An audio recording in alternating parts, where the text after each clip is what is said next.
Media మిత్రులకి నమస్కారాలు. ముందుగా మరి తెలుగుదేశం పార్టీలో నేను 15 సంవత్సరాలు పనిచేశాను.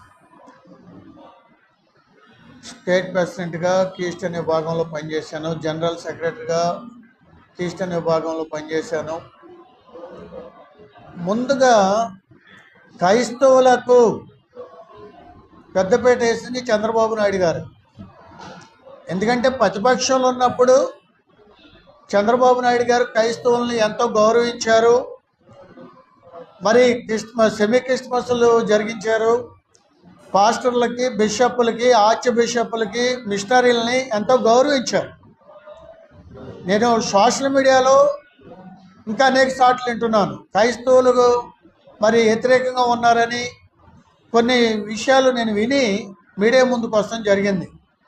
అలాగే కీస్టర్న్ కార్పొరేషన్ ఏర్పాటు చేసిన ఘనత చంద్రబాబు నాయుడు గారు. ఎందుకంటే అంతకుముందు క్రైస్తవులకు ముస్లిమ్స్కి కలిసి ఉండేది మైనార్టీ. అలా కాకుండా మేము అడిగినప్పుడు క్రైస్తవులకు ప్రత్యేకంగా కార్పొరేషన్ ఏర్పాటు చేసిన ఘనత చంద్రబాబు నాయుడు గారు. అలాగే పాస్టర్స్కి ఫస్ట్ గవర్నమెంట్ ఉన్నప్పుడు ఆంధ్రప్రదేశ్ తెలంగాణ ఇడిపోయినప్పుడు ఫస్ట్ గవర్నమెంట్ చంద్రబాబు గారు ఉన్నప్పుడు నేను స్టేట్ డైరెక్టర్గా చేశాను. మరి ఆ టైంలో మేము చంద్రబాబు గారిని అడిగాం, అయ్యా పేదలకి కొద్దిగా సహాయంగా ఒక 5,000 రూపాయలు ఇస్తే బాగుంటుందని మేము అడిగాం. ఆన్ ద రికార్డ్ నాది ఉండొచ్చు, మరి నాకు తెలియదు. అప్పుడు చంద్రబాబు గారు ఏది నో చెప్పకుండా ఎస్ అని చెప్పాం. ఆ తర్వాత మరి మా యొక్క టీడీపీ ప్రభుత్వం వస్తే కొనసాగించేవాళ్ళు.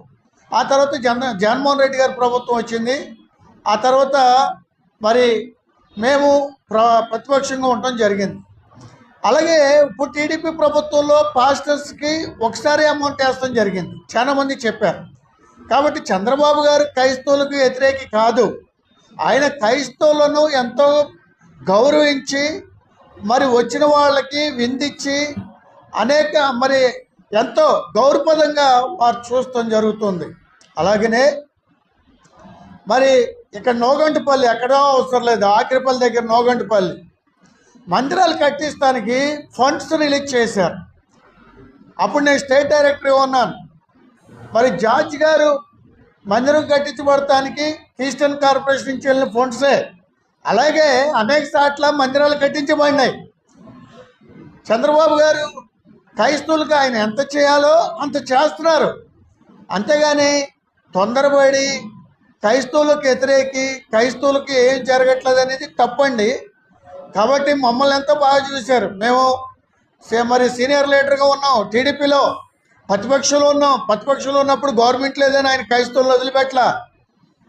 ఎంతో చక్కగా సెమీ క్రిస్మస్లు జరిపించి పాస్టర్ని, మిషనరీల్ని, మరి అలాగే క్రిస్టియన్ లీడర్లని క్రైస్తవులకు ఏ లోటు ఉందో అడిగి తెలుసుకుని వారికి అది లోటు లేకుండా చేస్తానికి వారు ముందడిగేస్తాం జరిగింది.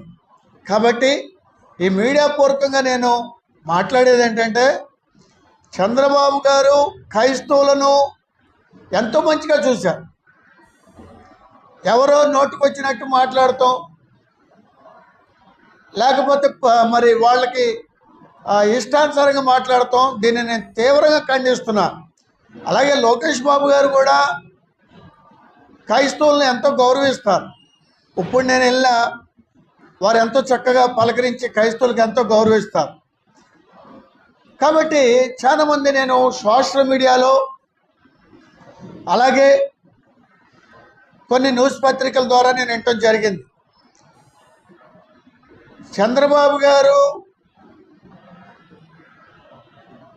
అందరూ అన్ని డినామినేషన్లని గౌరవించారు. అందరిని పిలిచేవాళ్ళు.